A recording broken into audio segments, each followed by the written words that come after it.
Dito lang tayo sa upper. Dito kasi yung inano niya kay sir eh. Pag ganun. Ito mismo sa singit. Sa singit. Dito pa lang. Dito lang tayo sa upper. Hindi naman maapektuhan. Nilagyan lang pampamanhin, dito lang eh. Wala naman sa loob.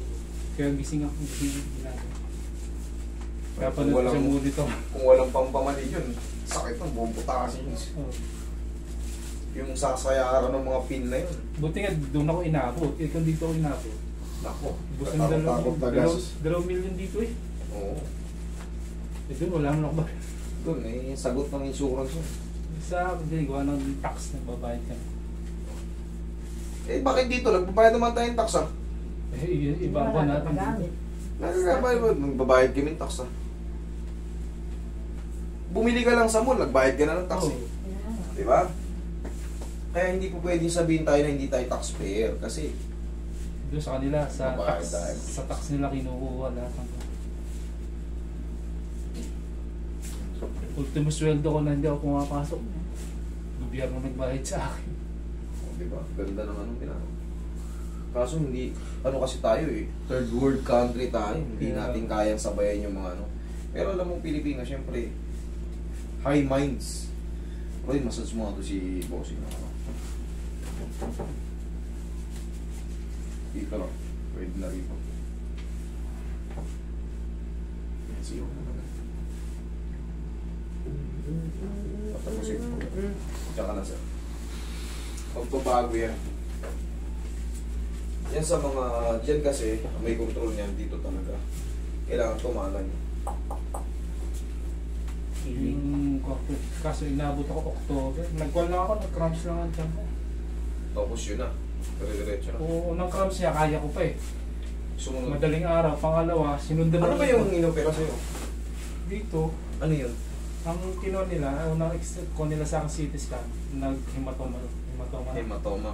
Okay. Ngayon, Hematoma means bukol. yung dugo na kumalat na, parang pasak. Yun. Nung makita yon, kinabukasan, Upo apat pa na lang. espesyalista kagad ng nakapaligid sa akin.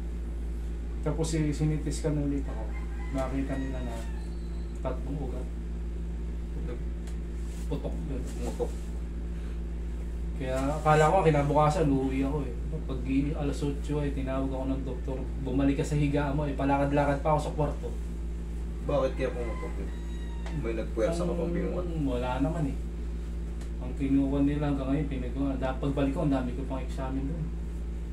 May mga biopsy pa ako, may mga Titignan yan. pa ako. Hindi, titignan yan kung may mga nag-leak sa mga ano, operation. Saka bago ko lumabas. Nakita nga nila may thyroid ako. Thyroid? Nag-uumpisa pa lang daw. Kaya nga, may gamot din ako ng thyroid. Hindi, ang gamot sa thyroid yung mga ano, seafood. Seafood lang. Kung sa akin. Seafood lang. Dali, ako na magmamassage pa. Seafood. Makain ka ba ng mga yan, no? Yung mga muscles, mga ano? Oo, nung ka. Ay, doon eh, laging ko ng... Talaba? Yan ang gamot sa thyroid. Ah. Kahit mahal nga namimili. Mas maganda yung kaysa sa gamot. Na ano? Pinakamahal doon labi pagkuhan eh, seafoods eh. Pag panahon ng ano, no? Pag yung taghirap ng manghuli. Pag malamig na, nag-yelo ang atang ano eh. Mga...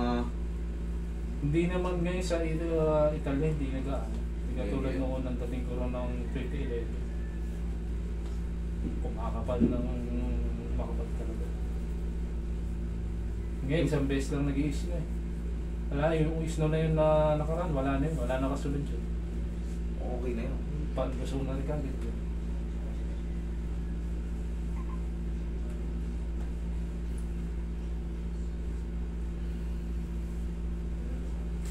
Sa Saudi ngayon, nag-yelo. Yung Nakita ko yung post ng mga... yung malalaki. Hindi, sa taas, yung malapit sa Israel, sa Jordan. Nag-yelo dyan ah. Oo, kapal nga ng yelo ngayon. Okay sir, ganun lang, hindi tayo pwede sa pag